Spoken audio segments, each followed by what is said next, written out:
Yes, so the point is that I have to open like the person.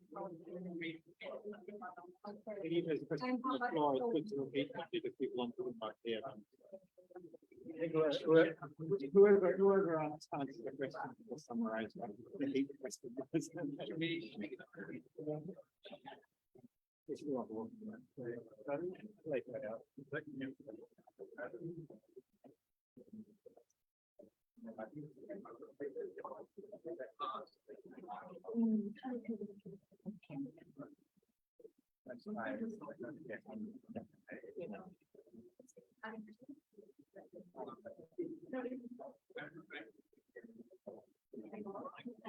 I feel like the difficulty is not trying to understand the problem, but that's not good.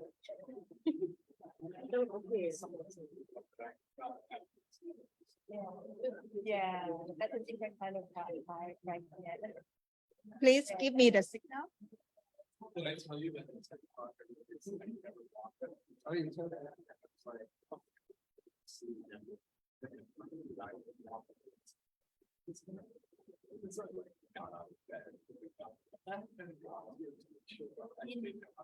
Oh my gosh. I knew that. You couldn't just go early and that's not how to get those. No, I prefer to do it.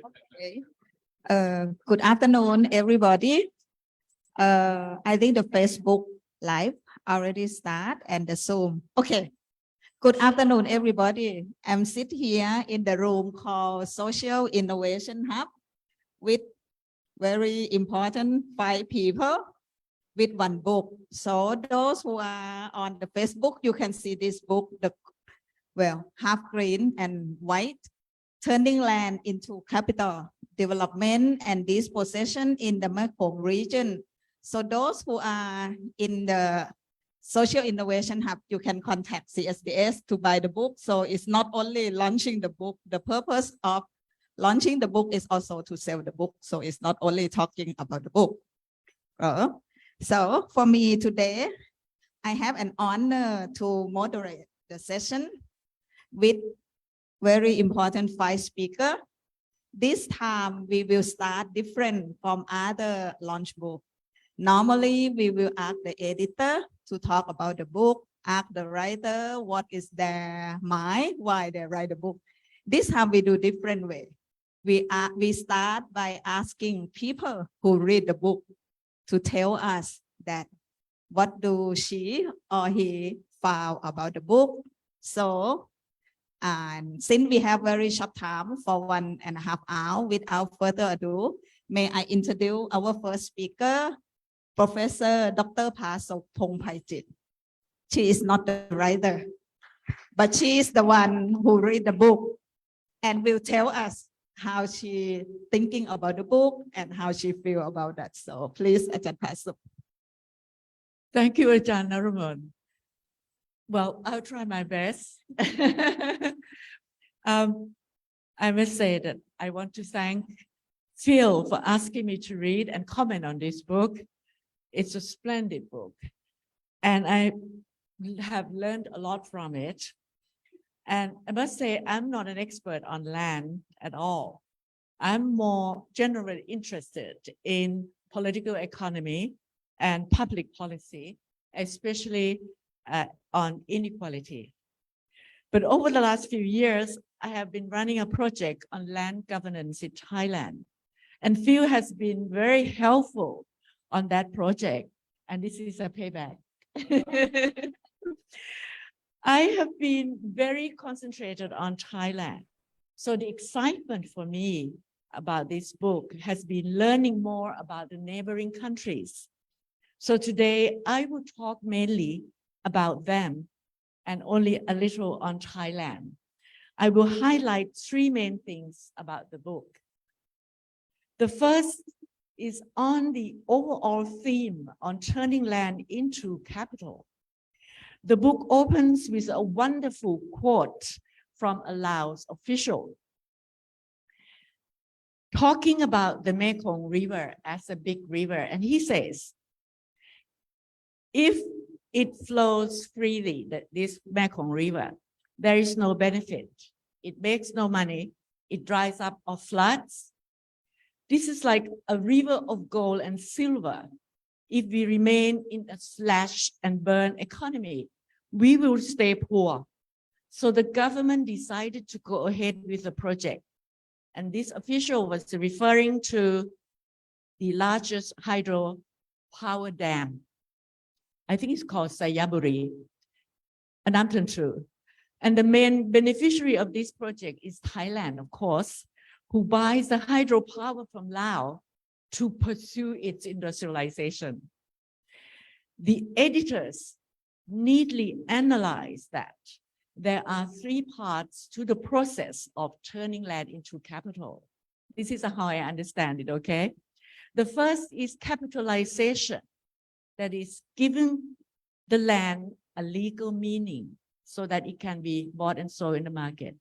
The second is commodification, making the land available in the marketplace. The third is financialization, linking land with financial markets, okay? And each of these involves a different set of actors. The initial capitalization through titling is done by governments and bureaucrats, propelled by international organizations. Commodification brings in investors, traders, and other businesses. Financialization involves banks and financial markets, domestic and international. This framework shows how at each stage the value of the land is increased and more players become involved in the contest to share out the value. As that happens, the power of the original peasants or smallholders, I think you mostly talk about smallholders, is usually diminished, raising the question of land justice. The second story from the book, which I particularly enjoyed, is about the reversed land reform. In the post-socialist states, from the mid-1980s, the four countries changed from being socialist party states to being party states which embraced capitalism. I mean, the four other countries other than Thailand. These states retain much of the power inherent in the socialist model, but now were rather quickly reoriented to the market. And in this new orientation, they were inevitably attracted to the potential of land for increasing the surplus by turning land into capital. I'll come to talk about surplus later.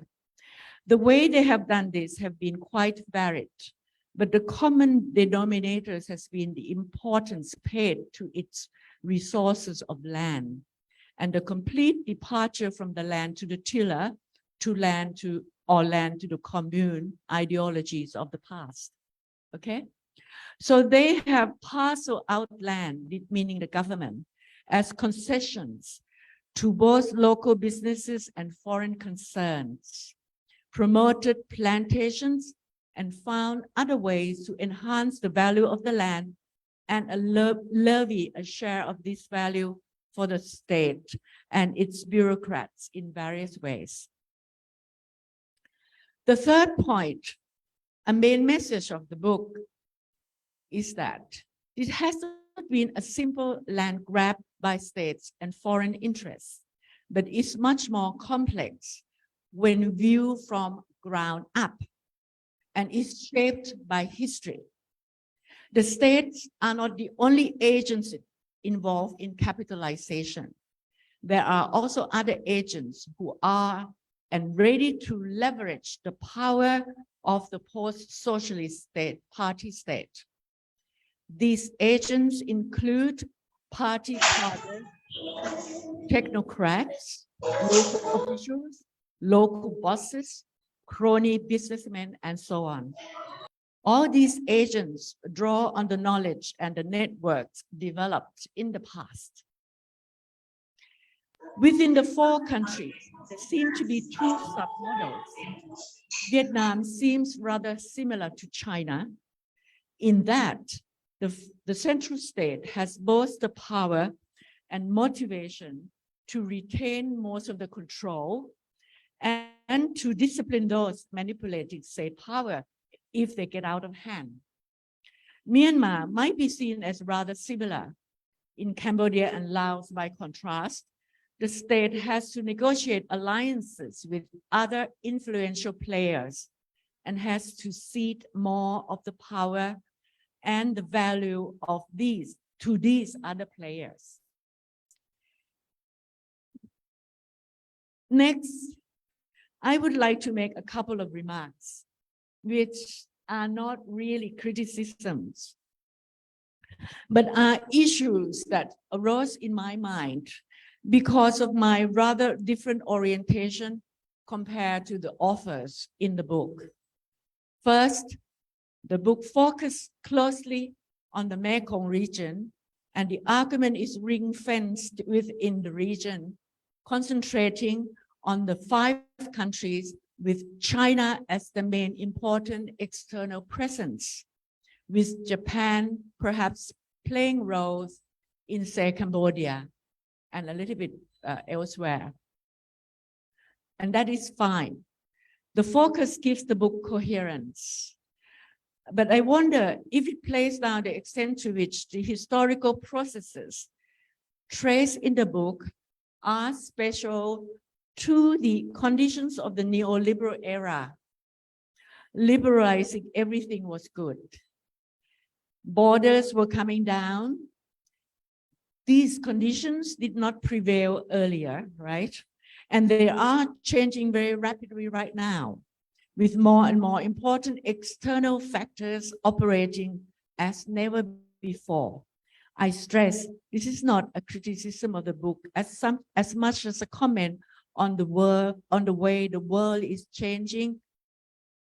And in the index of the book, there is no entry for climate change or biodiversity. My second comment, economists, Marxists and non-Marxists, talk about generating and extracting different kinds of surplus to grow the economy. Surplus value from labor or surplus value from agricultural surplus, from agriculture. And here in this book, we may refer to the natural surplus or surplus from nature, that is from land and water. So the second issue that arose for me as a development and political economist was this. The book concentrates on how this kind of surplus is generated by turning land into capital and who controls it, but ignores perhaps how surplus is used for development or otherwise. Obviously, a lot is leaked into pockets of bureaucrats and politicians, and this portion are not being used most productively or fruitfully for the society as a whole. If that is so, the losers are the loser from the leakage are the smallholders or the ordinary people mostly. Okay? And that includes the lost opportunity for improvement in public health facilities and even basic income for those with a shortfall due to lack of gainful employment, unemployment, land deprivation, or whatever hardships they face in this process of turning land into capital, which are beyond their control. Think of how the Norwegian government has carefully crafted quite a remarkable welfare society from the careful use of its oil reserves. Of course, oil is not the same as land and forests, but still the surplus land and forests can have substantial effects if it is used well. Finally, a short comment on Thailand. The book positioned Thailand as an outlier, a contrast where there has been much less concession or promotion of large plantations, or where smallholder agriculture seemed to have remained relatively untouched. I wonder whether the contrast is quite so stark, and whether, in fact, some of the same processes are underway in different forms. Going back to the book framework of capitalization, commodification, financialization, what happened if in Thailand we focus on the second and third rather than the first, on the share out from land rather than the legal status of land titles? Think of the high poverty incidence among small agriculturalists and their high household debts in comparison to the huge profit of big agro businesses and banks being announced every quarter to boost their share prices in Bangkok. Thank you so much for this very thought-provoking book, and many congratulations.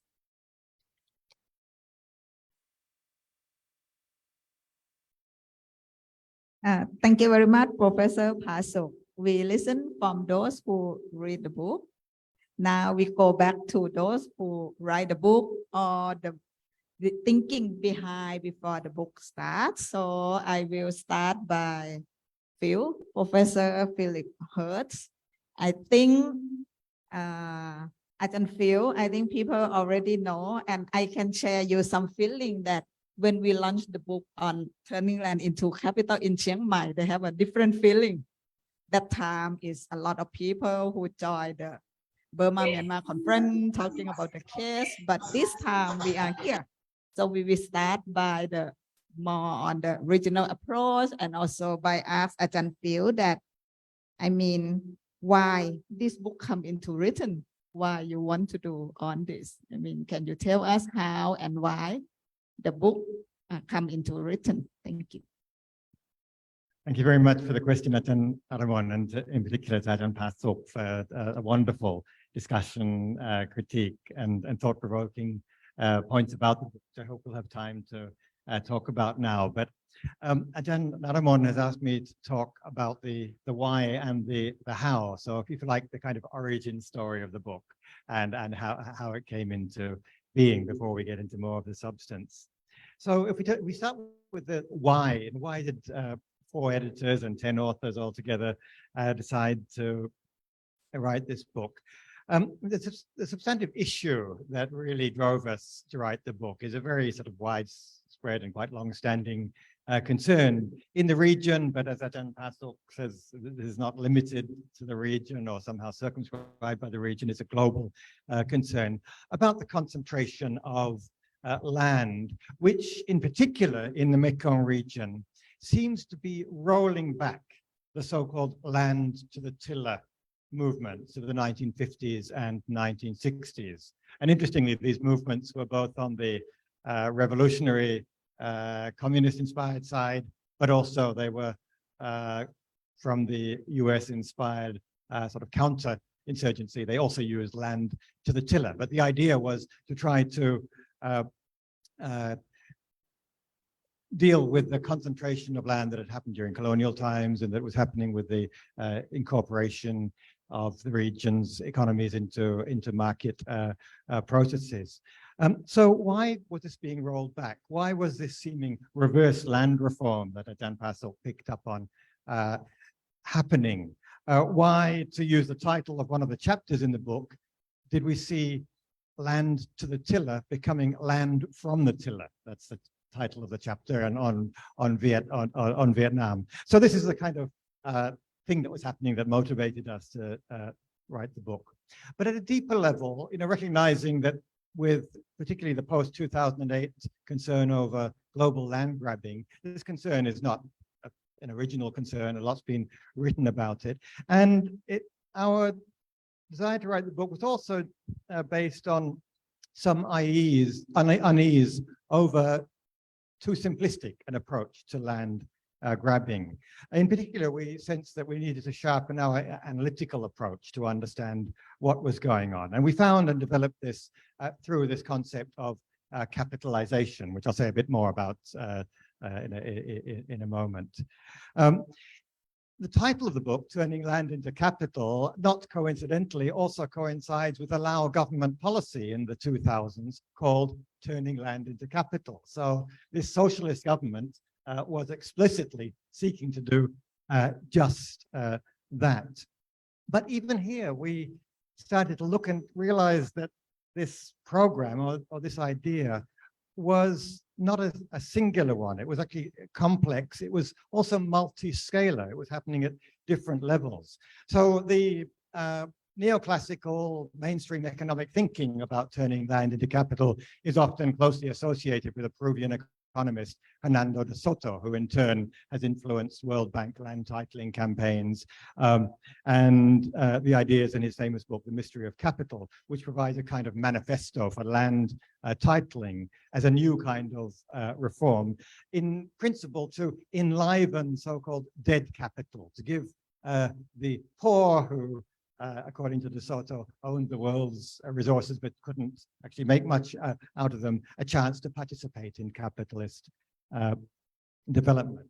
And so this association of turning land into capital is in many ways a kind of micro level process of the poor gaining access to land. But what we saw, especially in the Lao expression, but also through concessions in Myanmar, in Cambodia, and so on, is that the idea of turning land into capital had been adopted and to some extent twisted and perverted to another scale altogether in the so-called post-socialist economies to grant large-scale land concessions that dispossess the rural poor in the poorest countries of the region, Laos, Cambodia, and Myanmar. So this turning land into capital is happening at a wholesale level, not just at the level of sort of micro plots. And of course, this immediately raises the question of the roles of states, not only states doing the bidding of World Bank land titling programs, but states seeking to these large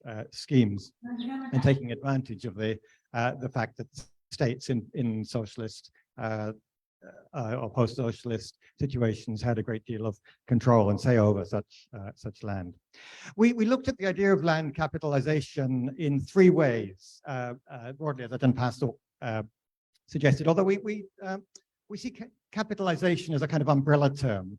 And within these, the first of these is the idea of improvement, which is in many ways a long-standing process of the ways in which value is derived from land through investment of labor, of money, of technology, with the aim of increasing output, increasing agricultural yields, and so on.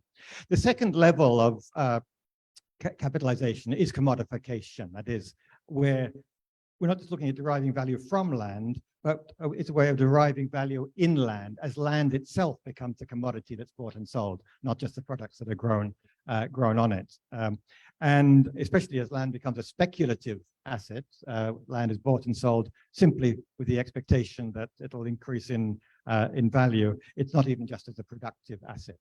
And finally, the notion of financialization, which is a process of leveraging value based on land through various institutional mechanisms, whether they be large corporations, pension funds, banks, and other institutions that create portfolios built on land's scarcity value in particular, but then to support other areas of the economy, or alternatively to support the private accumulation of wealth by those who are already in control of those institutions.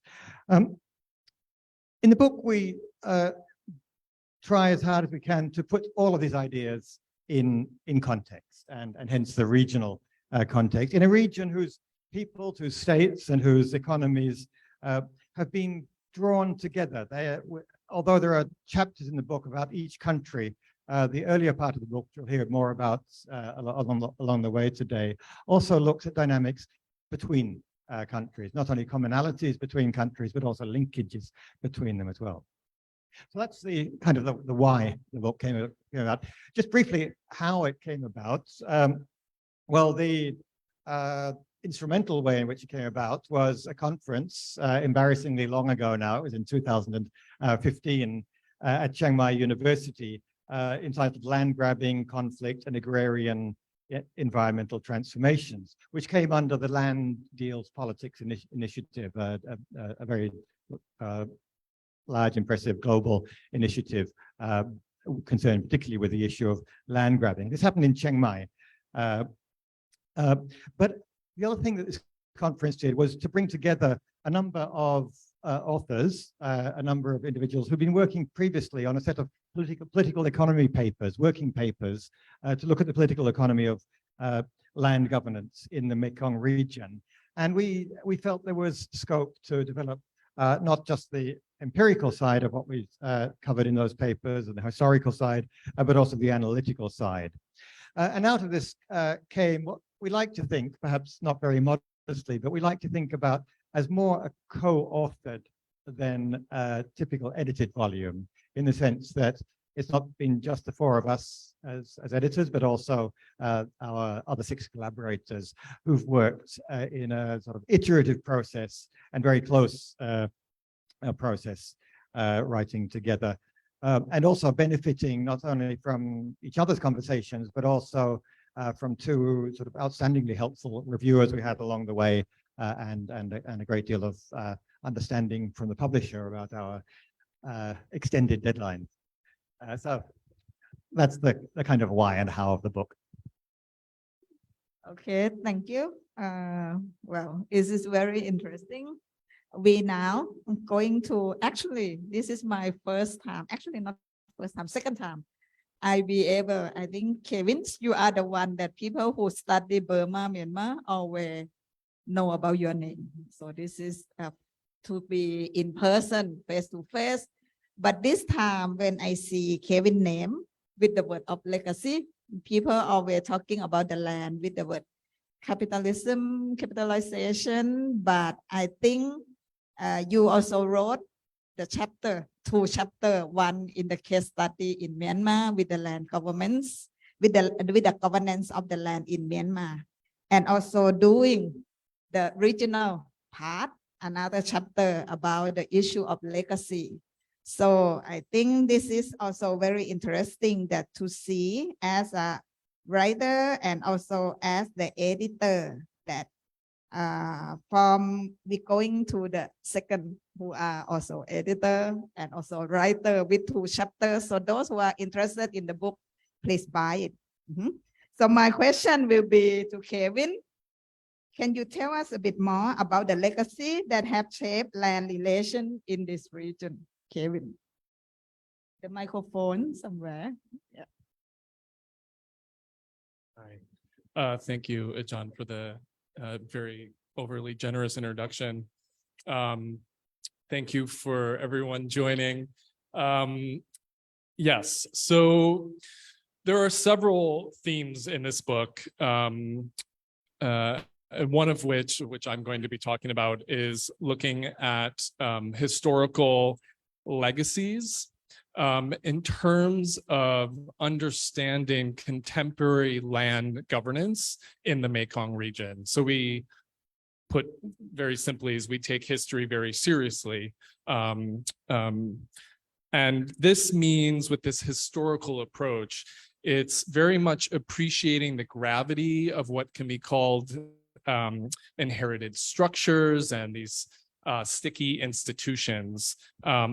But, and this is a really important but which are also continually reshaped, resisted against, and contested in the present moment, and thus remain open to a plethora of possibilities going forward. So not to just say that we're all living in the dead of the past, but that we're constantly, and this is what gives us so much hope, we're constantly trying to change these legacies as we move forward. In particular, we examine land capitalization processes through the historical legacies of colonialism, of violent conflict, in most cases the Cold War, as well as socialism in the contemporary moment in the region. And we do this through three different arenas, which then are common threads, I will say, in each of the individual country chapters. So I'm just going to briefly review these three arenas of legacies, if I may. So the first one is state territorial control of the uplands and the governance of ethnic minorities in those spaces. You cannot escape this upland lowland dynamic, and so this is a central kind of materiality and kind of discourse that we examine in terms of this historical approach. So what that means is how state security and the so-called ethnic minority problem take shapes in the different countries, which of course have their own, and this is yet another theme, have their own national and subnational variants, but nonetheless, there's definitely this common thread in depicting upland minority areas as underdeveloped, and thereby necessitating and needing state-led development and access to so-called modernity. I think many of us are probably familiar with these tropes, which of course go far beyond just the Mekong region. And also natural resources play an important role in which you have and again, I feel like I'm doing too many quotes for my talk, but so-called minorities, because they're not minorities in these places, they're the majority.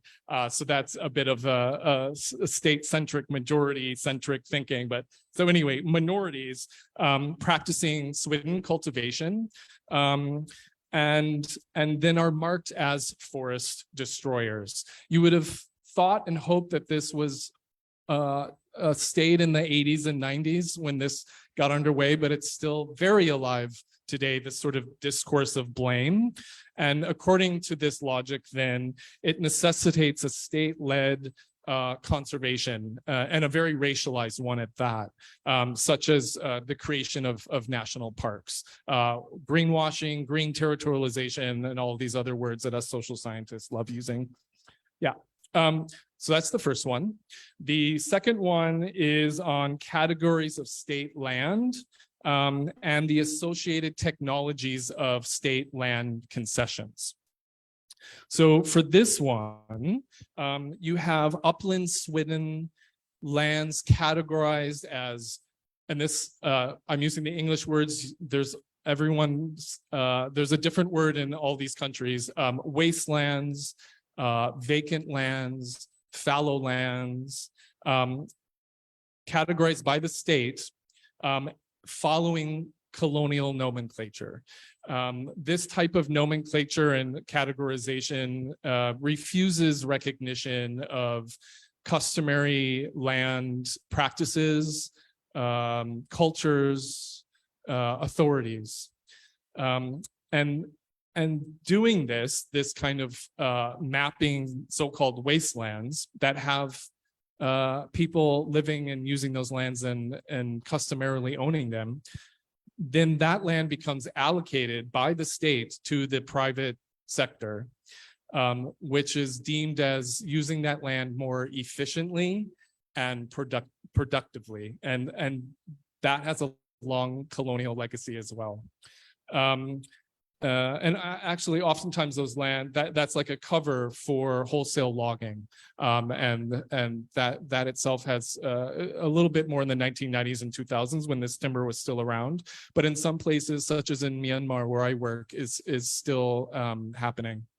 And this same kind of logic can be said for forest conservation as another type of state land concession, where mixed use forest areas are demarcated as state forest reserves. And I personally think it's helpful to think of those as a state land concession. And there's been great work on green grabbing in that sense to kind of apply that sort of logic.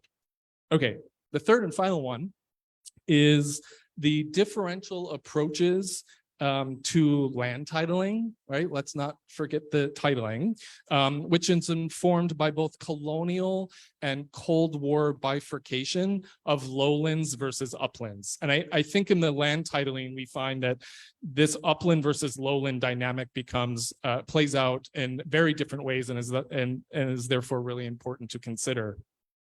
So in this, we talk about private household land titling, targeting basically more secure holdings, which in this case often means in urban and peri-urban settings, and then avoiding these rural upland areas that are seen as complicated, complex, messy, mostly because of the customary uses that are not recognized by the state or other outsiders. And Laos and Cambodia are a really good example of this.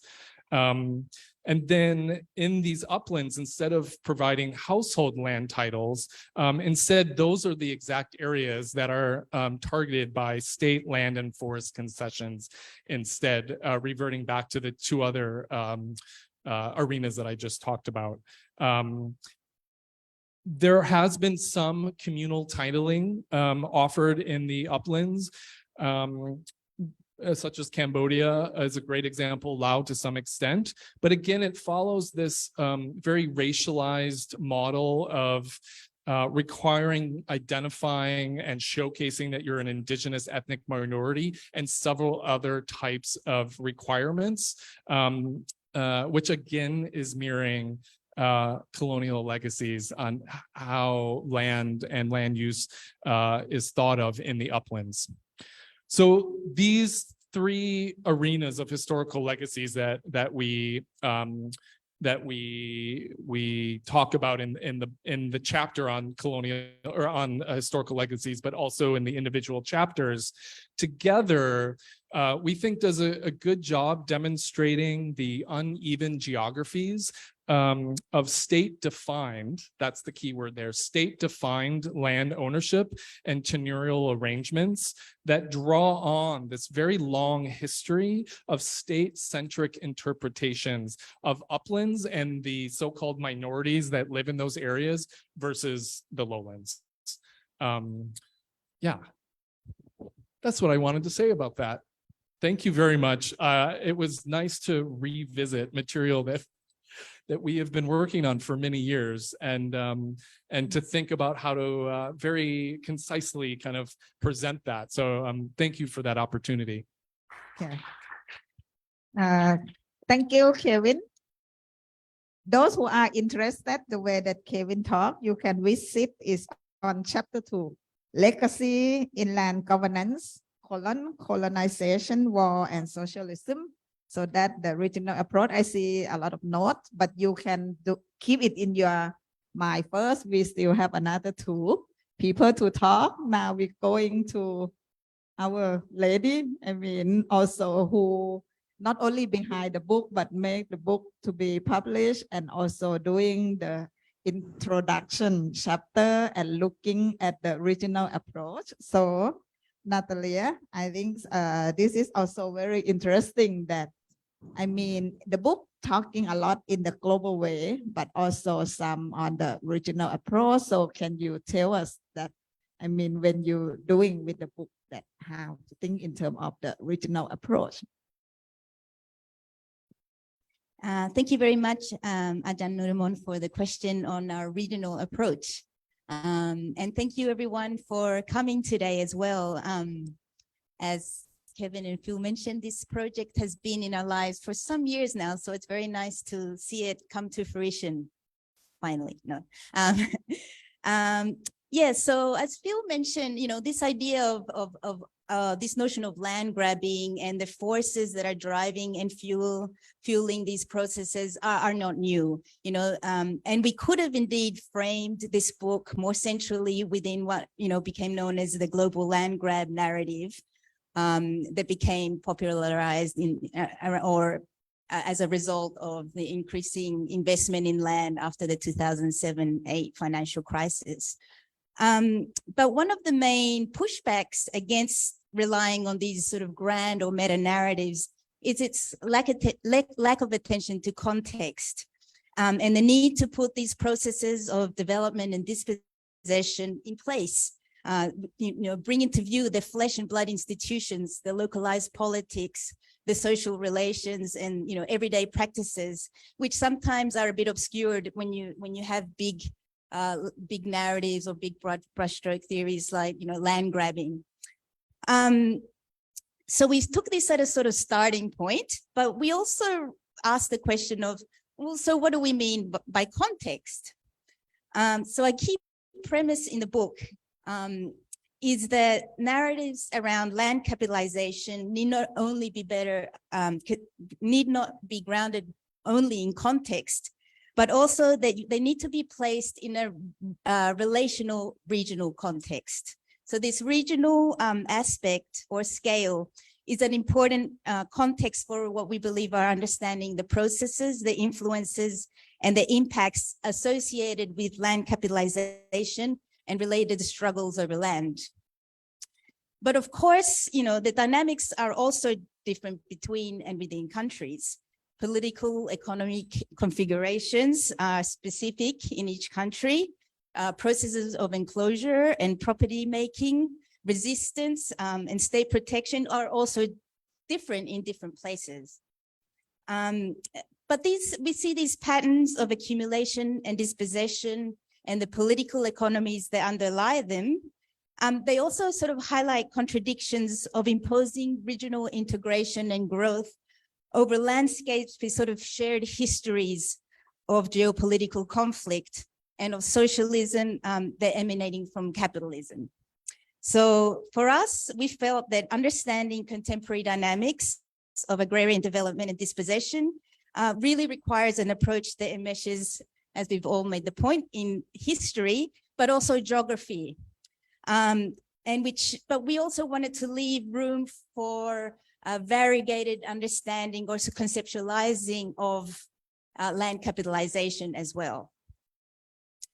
So our regional approach explores this sort of scaling up, but we try not to lose sight of the important dynamics at national and subnational scales as well. And this is reflected very much in the way that we try to organize the book. So the first half takes the Mekong region as a whole into view, with cross-cutting examinations in 4 areas: geopolitics, the legacies of war and socialism, and colonialism as well, ideology of neoliberal agricultural modernization, and struggles over land justice. And in the second half of the book, I think as Philomena mentioned, we sort of use country case studies to explore these concerns more broadly. And the concept of land capitalization is, of course, a sort of thread that sort of binds these chapters together and hopefully gives it some coherence. So Kevin talked about legacies already, and I'm just going to touch on some of the other areas. So perhaps most ubiquitous, but maybe carrying less of a distinctive regional trademark has been the ideological influence of modernization and its material effects through capitalization across the region. So something that we explore throughout the book, but particularly a regional chapter by colleagues Jean-Christophe Dierpart and Christian Castellanet, which could not join us today, unfortunately, is how post-war and socialist authoritarian states in the Mekong region have opportunistically embraced the problematic policies promoting the neoliberal approach to agricultural modernization, a project which they conclude has largely failed to deliver on its promises and which has fueled, land accumulation, dispossession, and inequality within and between countries as well.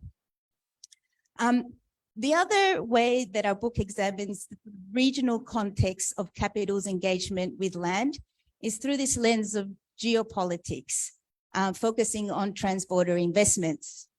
So this really looks at the way in which geopolitical relations have constructed a regionalized landscape of land capitalization within as well as across national spaces.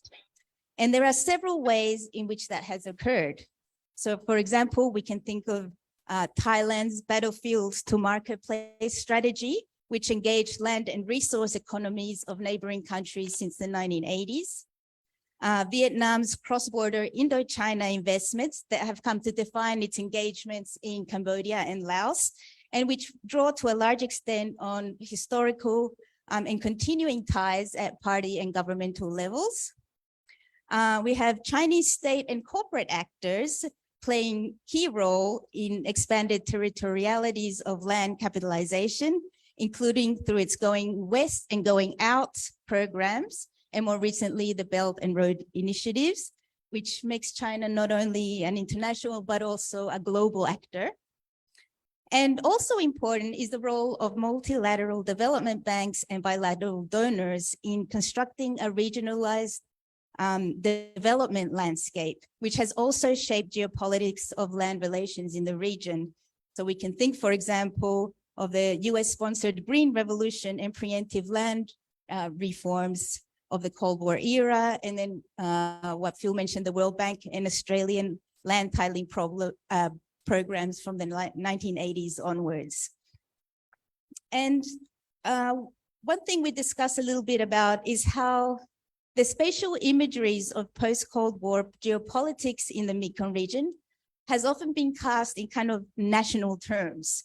So we've, for the last few decades, been hearing, that, for example, the Asian Development Bank talking about economic integration in terms of the different endowments of land and capital of the respective countries, which is then set to fuel or incentivize cross-border investments between those with fewer capital and more land, and vice versa. But in our book, we try to build a more complex picture of cross-border investments, of cross-border land investments. And we do this by trying to frame geopolitics of land capitalization at various scales. So not only between states within sovereign national territories, but also how these processes of opening up spaces and resources to transboundary investments impact on territorial relations and state-society relation level.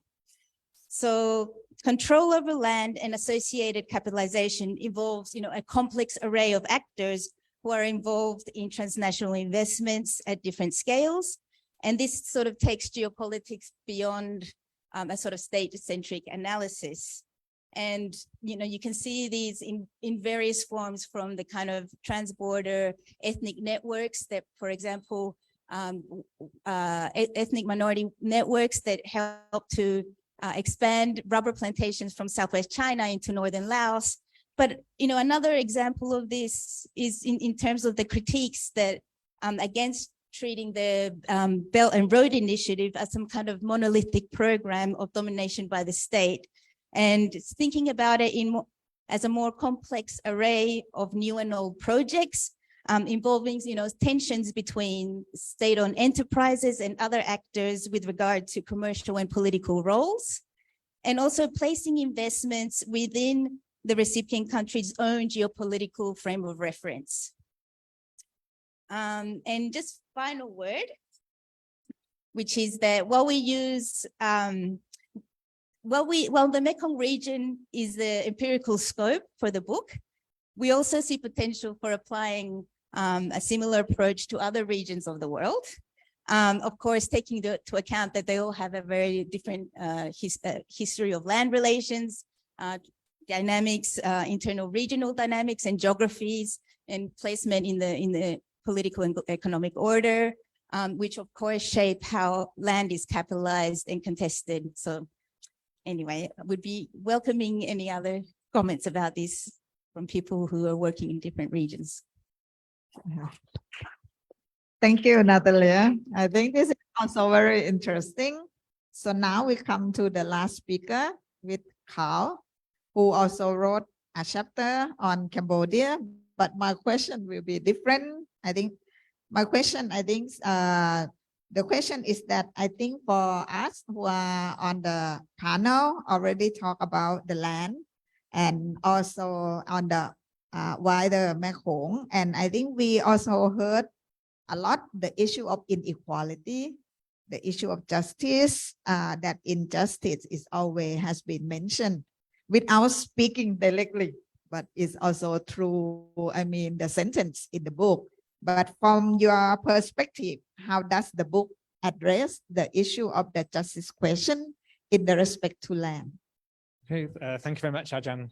So I'm kind of the odd one out on this panel in that we have 3 editors, and then I am merely an author of a chapter, but it was a lot of work to get the chapter done. I wrote the chapter also on justice, and the question of justice, I mean, at one level, it's a very philosophical question, but at another level, it's also a very important applied social question. Almost, I don't know if it's fair to say that you know injustice when you see it. I'm not sure to say that, but it was a challenging question to address in the book. So one thing that we could maybe say just to get started is that when you look at the relationship between land and society, it brings to light a lot of issues about society, because you're talking about questions of distribution to land, access to land, and so on. So in that sense, at the heart of that land-society relations are the principles and practices of justice. So how did we approach it, is the question from Ajahn Naramon. I think the first thing that we have to recognize is that land justice is not a universal concept. And so the way that we tackled it in the book was first to try and contextualize an understanding of, or an analysis of justice to the social, political, and cultural and historical specificities of the Mekong region. The second thing I think is a really important starting point is to recognize that the concept of justice is a contested concept. And at the heart of many social conflicts are contestations over what is just. So for example, a liberal interpretation of the idea of access to justice would think mainly in terms of a legal form, so having civil and political freedoms, maintaining law, protecting media freedoms, addressing corruption, and so on. But we need to then also recognize that in variegated ways across the Mekong region, there are a lot of different illiberal forms of governance that are very prolific.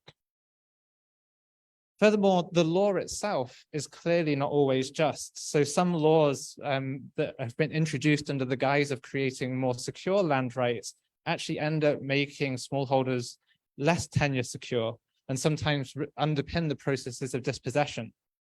And then finally, also a very well recognized phenomenon is that rights as written on paper are not always the same as rights that make their way into being realized. The overarching approach that we took in the chapter on justice in the book that kind of tried to draw together some of the themes of the book was to look at distributional, procedural, and recognitional dimensions of land justice. So distributional justice meaning looking at whether the allocation of land is just according to some principle, recognizing that the principle itself could be contested. Procedural justice paying more attention to the ways in which decisions are taken, including who's involved, who's excluded, and who has power and influence. And then recognitional justice, who is valued and who is not valued. And this addresses some of the social and cultural contexts of the region. As I mentioned, given that there are many competing claims over what justice is, we really have to pay attention to power relations in the region. So those who hold political power often have ways or abilities to define justice that may marginalize politically marginalized groups already from access to land. So in other words, we can't really talk about justice without also recognizing the power relations that are involved in thinking about what is just. We also recognize, but actually not fell short, but had a valid observation from Ajahn Pasuk to recognize that land justice connects to many other forms of justice. So for example, justice in food systems, such as how agrarian social movements have mobilized concepts such as food sovereignty or seed sovereignty, or for those who seek justice when they've been experiencing exclusions or degradations of river resources due to large hydropower dams. And I think actually it's a very valid point that climate justice we did not address enough. But that is highly relevant to land, ranging from the way in which climate dynamics are creating stresses onto land, creating some forms of land degradation, all the way to how sea level rises will be creating some loss of land in the coastal areas. We also didn't want to situate justice as only being some form of high concept in national institutions and beyond, but to recognize that there's a lot of justice dimensions in the micro politics, either within or between households at community level. So we pay some attention to this as well. And lastly, we also emphasize the important role that different types of civil society play, including social movements, community-based organizations, media, academics, and non-government organizations, the role that they play in trying to create alternative spaces and visions for land justice, even as the region becomes increasingly authoritarian. So I think this has already been picked up by the other three authors. We tried to situate the idea of justice in the historically evolving context and the different political regimes of the region over time. So just really briefly, I think, not to follow on Ajahn Narimon's invitation to buy the book, but just to encourage you to read it for the details. In the chapter, it's in the library, of course. Like we could start from, as Kevin did with the legacy, like the legacy of the colonial states. And even during the period of colonialism, how colonial states often displaced customary systems of production that existed beforehand into more formalized arrangements of state control or private ownership. And then into the post-colonial period that established like different contexts, so either socialist states or modernization, economic modernization states like in Thailand, and how that led to new forms of land practices. As Kevin's already pointed out, there's also a very important dynamic around land justice that relates to the relationship between upland and lowland communities. And I think Kevin's already clearly explained how that connects to colonial legacies, at least to a degree. And then as Phil and Natalia have introduced, that since the 1980s, the more contemporary Mekong region has been characterized by more various forms of capitalist agrarian modernization. And I'm going to use Kevin's quotations here because it's to be used with caution. Now, what we've then seen is the formalization of a lot of property rights and expansion of land markets that could be labeled as forms of market justice. Market justice in this sense, meaning that in principle, markets are supposed to lead to the efficient use of land, and the procedural dimension would be based upon market principles, and the recognitional part is everybody is entitled to private property. But I think, as all of the other speakers have already explained, there are many examples of dispossession of smallholders under this model, which really raises questions about the degree to which market justice really is just. We didn't want to just narrate a story of injustice, but we also wanted to point towards the important spaces and opportunities that are being created. So we paid attention in the chapter and across the book to the role in which different types of civil society and social movements pay attention to land and its relationships, whether it's domestic relationships or transnational. And so we didn't want to overstate the success of land justice movements, but recognize that in the context of the region where there are great power asymmetries, there are still many examples where land injustices have been challenged, redressed, or at least mitigated, or been recognized as unjust through various forms of resistance or confrontation, as well as through formal mechanisms, including reworking those formal mechanisms. So I think in the interest of time, I'll just mention that we also had a case study in the book of a land grab in Cambodia that involved a Thai sugar company. And we documented the range of different types of arenas of justice that were sought by community movements, social movements, and so on.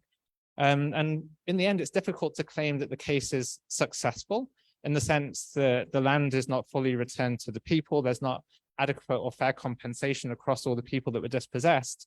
But at the same time, a political and a social movement was made that meant that the issue of the land grab did not go unnoticed, and that in itself is significant. So in the end, I think the overall focus onto justice is to foreground that across Southeast Asia, land remains a key issue for economic and social justice. And therefore, the issue of distributional, procedural, and recognitional land justice still remain key issues at stake when we think about different types of development in Southeast Asia. So with that, I'll finish summarizing the chapter. Thank you.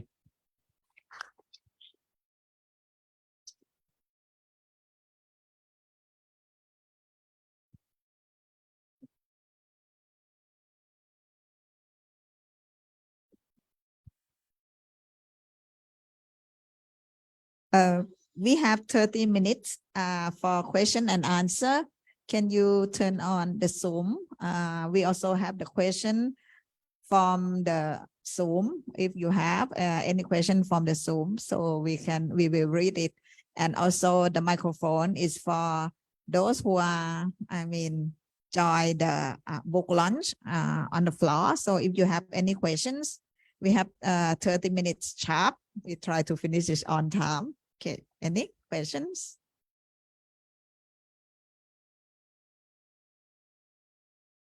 Okay, we have one from the Zoom, right?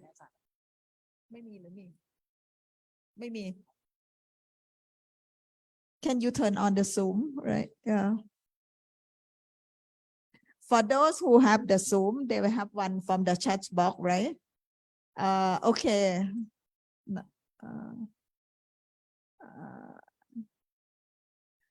Turning land into capital in the case of Laos seem to not successful and create another dimension of land conflict. I'm not sure how to cope with this issue, the issue of Laos. Maybe I ask the editor and the writer to keep in mind. So maybe you can think how you are going to respond to the issue of the land in the case of Laos. Okay, any other question from the floor? Yes. Hi, I'm Peter Rossett, visiting researcher here in Chula, but visiting from Mexico. And well, several comments. One, I wanted to congratulate all of you. Well, the book sounds great, but I would like to know where to buy it. But I also want to congratulate you on the book presentation, because I go to many book presentations where I'm still left scratching my head saying, well, what was the book actually about, or what did it say? So this, I think, was one of the best book presentations I've seen, in the sense that I feel like I have a very clear idea about the book, and that really is something to be congratulated. Now, I'm struggling in my head between Latin America and this region, and I'm struck by the upland lowland comparison that Keith mentioned, because so I try to associate with factors with processes in Latin America. So that means in Latin America we're all like the upland here, is what it sounds like to me. And but I also see that what is described here as the upland, ethnic minority majorities, traditional agriculture, Sweden, in Latin America, we could say that was practiced upland and lowland until the colonial era reductions, in which the people were reduced into the uplands. And we can see that by the contrary case of Mexico, where I'm from, where there was a social revolution that put 50% of the land back into social sector hands, and therefore Sweden cultivation is on 50% of all of the land, upland or lowland. And currently the largest public policy program of the so-called center-left government of Mexico is to sedentarize and do a new reduction of people onto a smaller area through cash incentive.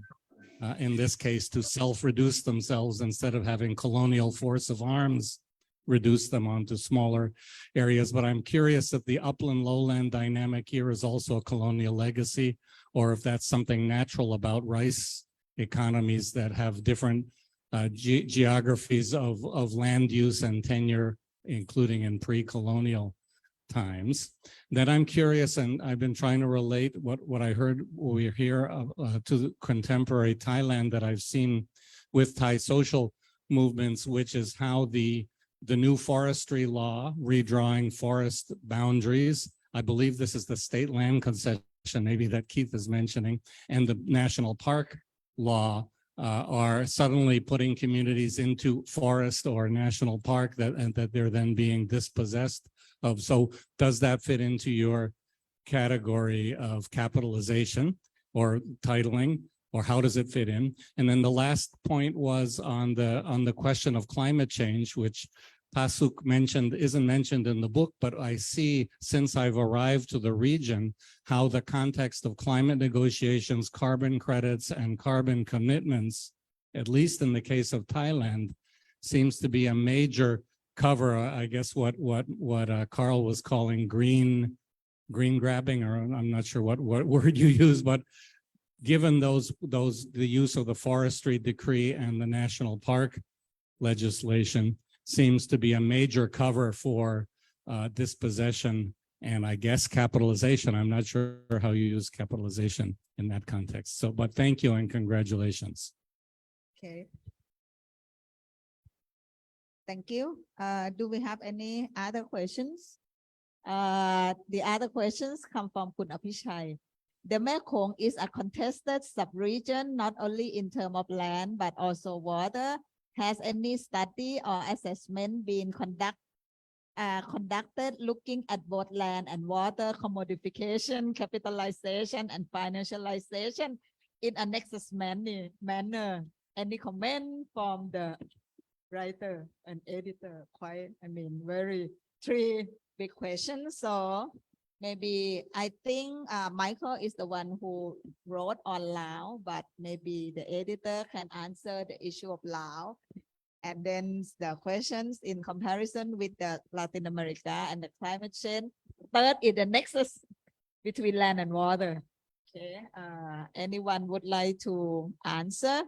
Ajahn Phil? Maybe perhaps we could each, because there are so many interesting questions there, and in fact multiple questions from Peter. I hope that our nice and clear presentation hasn't made you feel you've heard it all and therefore don't need to read the book. But there's a great deal more.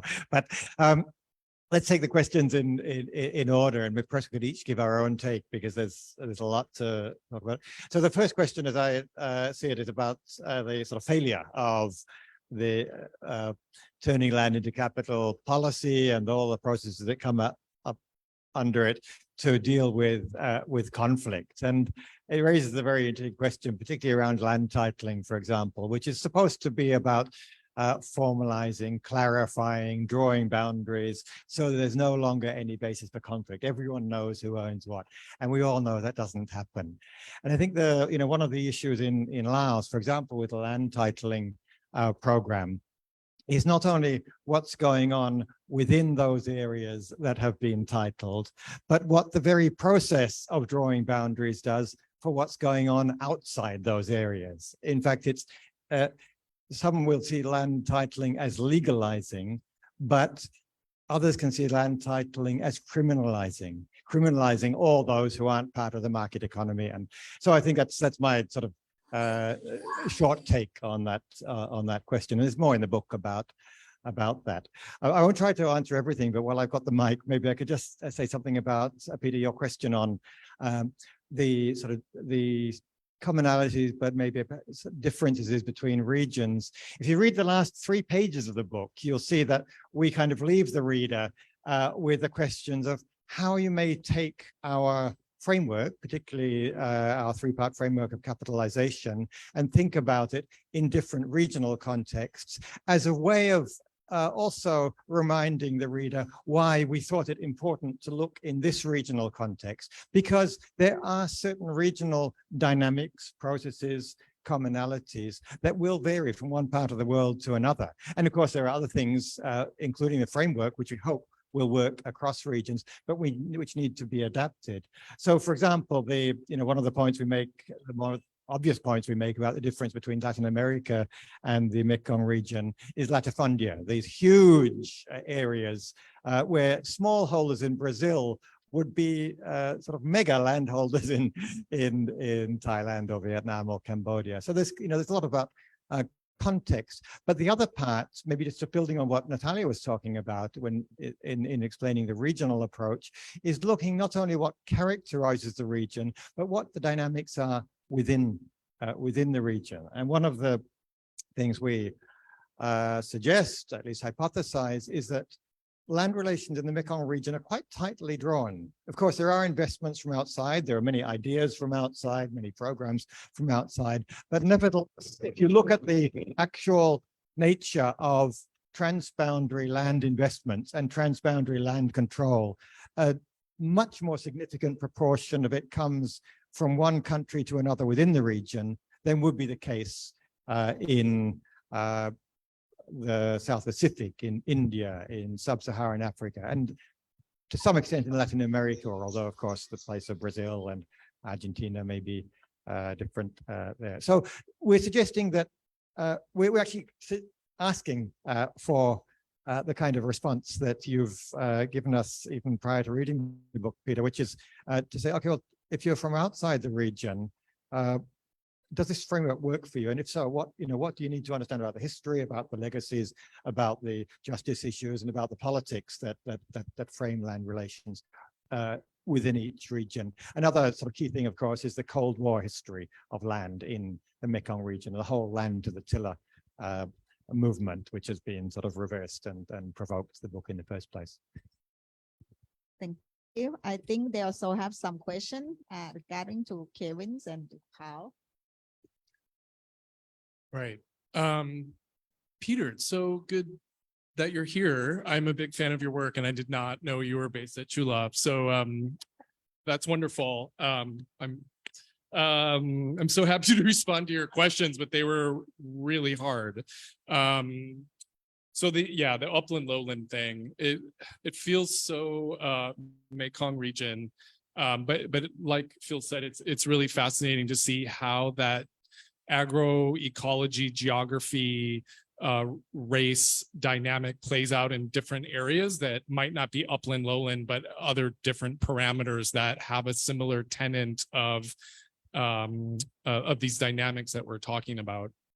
And I mean, I say that it's a colonial legacy because one, these ethnic indigenous identities are largely reified through colonial governance measures, and I know that gets into sensitive terrain with some people who don't necessarily want to think of it that way for their own political reasons, and I totally get it and respect it. But nonetheless, these identities have been reified and attached to certain agroecologies, certain production systems of practice, and geographies. And what I was trying to get at in my summary of that chapter was how that then plays out with land governance. So just one example, land titling not usually taking place in the uplands, because that is something that's thought of that people do who do sedentary agriculture, and that's why the land titles are kind of made to title that type of agriculture, or that in the case of Cambodia and Laos, having only the opportunity to do communal land titling, which is interesting because it's not like these people are not also participating in non-communal forms of agriculture or livelihoods. So and it goes on and on. And similarly to your question on state forest protection regimes, it follows a similar logic. And again, I would stress this racialized thinking of, sedentary agriculture with private household land titles in the lowlands, and then the uplands is where mostly these large scale concessions have been located, either for agribusiness or for conservation. And that itself is a colonial legacy. If you, at least in the case of Myanmar, where I have worked, state forest reserves are everywhere over the country. And that is actually from the British, not initially from the Myanmar government, that then they were very happy to take over that regime of protection. And Nancy Peluso and Peter Vandergeest have written wonderfully on this, and looking at the kind of the Cold War politics and post-Cold War politics of forestry, which they write about being squarely within the domain of war and counterinsurgency, which is also how my work writes about it in the case of Myanmar, where you very conveniently demarcate a whole huge mountain forest complex, where you oftentimes in that political time period had rebel groups operating and villagers who were more sympathetic to those armed rebellions than the state governments far away from them. And so suddenly state forestry has a real political kind of orbit and purpose for the state that has nothing, of course, to do with forestry in the terms of how forest department or how we are supposed to, or we're taught to think about forests, right? And then to your issue on climate change, carbon conservation, and suddenly trees now have this inherent value for carbon. What does that mean with the ways in terms of state forestry regimes are going to go forward, and how that plays out in the upland lowland dynamic is certainly something that needs more careful consideration. Okay, thank you. Carl, can you answer Kun Apichai's question? Nexus between land and water, and then I will ask Natalia and Ajahn Pasuk if you have anything to add. I can try. So it's another difficult question. I think it also connects to Peter's question about the kind of question of climate change and carbon credits. So Ajahn Pichai's question was about the kind of connections between land and water, and then looking at these connections through the lenses of commodification, capitalization, and financialization. So I mean, the short answer is I don't know of any study that's tried to do that, but what I would point out is that land and water are very intimately connected in this region, kind of like seen as resources, but obviously there's an important discussion going on now of seeing water and land and living things as being not just resources, but being entitled to exist beyond human utilization of them. So I want to kind of put that out as a proviso, the way I'd framed this part of the discussion. But there was so Ajahn Pasuk mentioned briefly about hydropower and Namtan too, and actually also the Zaiburi down on the Mekong River's mainstream. That was a really intensely debated question of whether the large projects on the mainstream should go ahead. And there was one paper, I think it was by Jamie Pittock, probably Phil would correct me if I'm wrong, but a paper that did a calculation of how much, if the amount of fish that was anticipated to be lost from the river was to be replaced by protein sources on land, then how much land would that require? So basically hundreds of thousands of hectares. So the point, the way that it would connect to this discussion is first thing is to recognize that rivers are important resources in relation to people's livelihoods, food security, and well-being. And then to recognize this dynamic, well, if fish resources are being lost from the river and if food security is to be maintained, then something else has to produce it instead, which would have consequences for a connected resource, i.e. land in this case. So it was a calculation. It doesn't mean that's how it will work. It's also equally possible that the loss of food security for river-based communities are not replaced. Instead, it's an injustice. But then this also then connects to the question of like the carbon credits and climate change, because I mentioned just briefly, some of the examples of connected justices to land justice being water justice, and probably also energy justice, actually, in this sense. So hydropower has been claimed as a mitigation technology. So it's kind of increasingly being framed as a solution to climate change, kind of siloed, separate from all of these interconnections that go along with the way in which hydropower creates other consequences, whether it's forced displacement due to people who are resettled, or if it's due to degrading river resources and the consequences for those up and downstream. There's also kind of how it gradually leads to slow forced displacement, like a form of adaptation. So I think that like carbon credits are, aside from the strong narrative of hydropower as being a solution, then you've also got the carbon credits kind of flowing into hydropower that kind of are supposed to further justify it. To then go really briefly to the question that Ajahn Apichai asked about commodification, capitalization, and financialization of water. Just really quickly on this, that it's a question I also puzzle over, because water and land are materially different. Like land stays in one place, it can be boundaried in a sense. Water flows from place to place. So hydropower is a form of enclosure at location, but then its consequences can be tens or 20 or like hundreds or thousands of kilometers downstream, degrading river systems. So it's kind of a partial enclosure that's experienced. So I don't really have an answer to that, but I think that we need to see the connections between land and water, whether it be commons, private or public. Thanks. Thank you, Natalie. Yep. Thank you. I don't really have much to add. I think there's been already a lot. My mind's ticking away there. I just wanted to on the notion of hydropower, data development, and what Ajahn Pasuk mentioned about the surplus value and linking again to the question on Laos and turning land into capital. You know, there's a World Bank report which sort of shows how increasing hydropower projects and then align, and it was a graph with the increasing wattage of hydropower projects and then investment in health and education. And it was like diametrically opposed. So I think that shows not only like how the extraction of nature is not going into back into society, but also raises a question about, you know, turning land into capital as a successful or unsuccessful policy.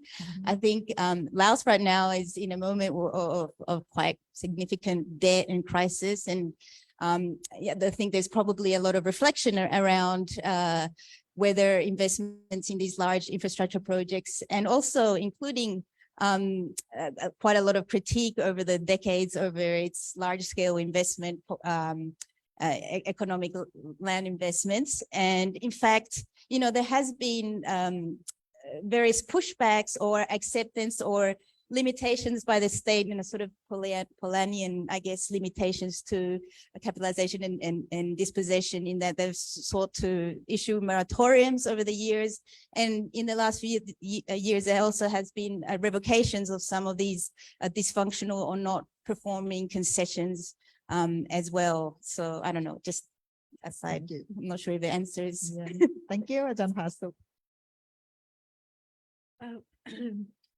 Well, on Laos, I always thought that there hasn't been enough thinking within Laos country itself, and even among the international agencies about what is good for the Laotian people. You know, I think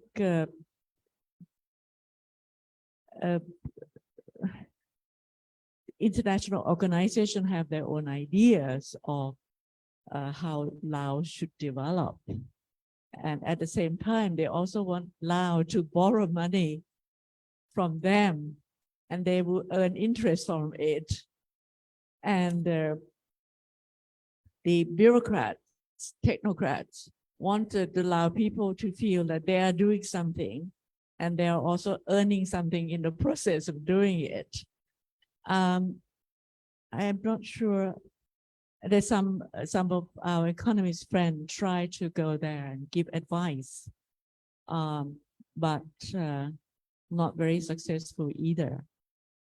And so it's a very sad kind of case in a way that it gets exploited by neighbors, by international organization, by the party. Perhaps there have not been enough learning from lessons from other countries about how they manage their resources. And it also I also start to think about the nature of the Lao state. How could we define what is a Lao state? And I must say, I don't know enough about it, but I just felt that if you compare, I mean, these kind of stories we heard, some successful cases like in Northern Europe. Well, there's some failure cases in the Netherlands when they managed the Netherlands used to have quite a bit of oil as well, and it did not manage that well. But Norway have done much better, and the UK have done much better. And perhaps economies in Laos need to be retrained. Now, a little bit on Thailand. I'm not sure whether I understood the question. The recent forest, the recent new laws in Thailand just reflect the negation of the Thai state on any negation of any ideas about how to manage forests from the people ideas. They just wanted to control the area which do not have any legal title deed. And in fact, the idea of political forest, Peluso and Vandekis thought, wrote and linked it to the Cold War. The idea of political forest, it's been here before the Cold War. The government just took opportunities to control forest land. Thank you. We have 3 minutes left, so I give it to Phil to do the last one, and then I wrap up, and then we can continue our talk with Peter and other outside with the coffee break. Phil, you want to say anything to Okay, answer thanks. for all? I mean, we've covered a lot of ground. There's a lot more to cover in the book. And before I thank both of you for helping facilitate this, I'd just like to make 1 or 2 comments on Ajahn Pasuk's excellent commentary on the book and questions about omissions as well. Of course, one of the results of doing what we think is a comprehensive index is it becomes very easy to identify what's not there in the book. So, but as you say, we don't have a specific discussion on climate change, biodiversity as such, although it's kind of under the surface there. But I'd just like to make a brief comment about the surplus question, which is especially coming from a sort of Marxist or neo-Marxist approach, and the idea of surplus value is important for political economists. And as I understand it, Ajahn Pasuk, if I haven't misunderstood your point on surplus, I think your sort of question or observation is that the surplus that is being generated, the economic surplus that is being generated through this sort of quasi-Hernando de Soto turning land into capital, is being badly used. It's being appropriated by private interest. It's not being used as it should be. And of course, actors like the World Bank kind of recognize this, and their response is, okay, well, we'll give you or we'll lend you more money for a good governance program. And we sort of make a comment about this, although we don't frame it in terms of surplus value in the more sort of strictly Marxist sense. But I think it also, it reflects the optimism that's there in all of us, but sometimes partly misplaced optimism, that if only we could sort of redistribute these things that are happening through capitalization, then it would all be fine. And I think that many of the problems of the programs that we also talk about in the geopolitics section of the book, when you look at actors like the World Bank and development agencies and so on, is that there's not a sort of deep enough understanding of the political economy and the historical basis of the political economy in a country like Laos, which partly helps to explain the lack of attention to the issues that Ajahn Pasuk has so appropriately brought up. But I realize we are running out of time, and I just like to, on behalf of the 4 of us here and indirectly the other 6 authors, like to thank Ajahn Pasuk for reading the book so carefully and positively, but also critically, and of course Ajahn Naramon for facilitating what's been a fabulous discussion. So thank you. Thank you. I think we don't have any more time, so I would like to, I'm not going to wrap up for all the people who talk, but just wrap up about the book. We don't have the book to sell right now, but you can order. So please order. We have some flyer. Turning Land into Capital. You might, it's published by the University of Washington Press. Maybe if you are interested, give the list to, CSDS staff, so we can tell the publisher for selling the book. I don't know whether you have a discount or not. I will check. It's 30% discount, so please order now. And some chapter I recommend, I think it's very interesting for the individual case in the Mekong and from the regional approach. And if you would like to ask some more questions with the writer, the editor, please do that. We have coffee and tea for the coffee break outside before you go back to your workshop again.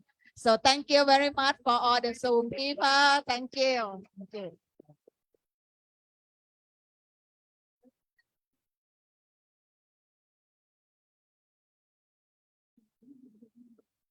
We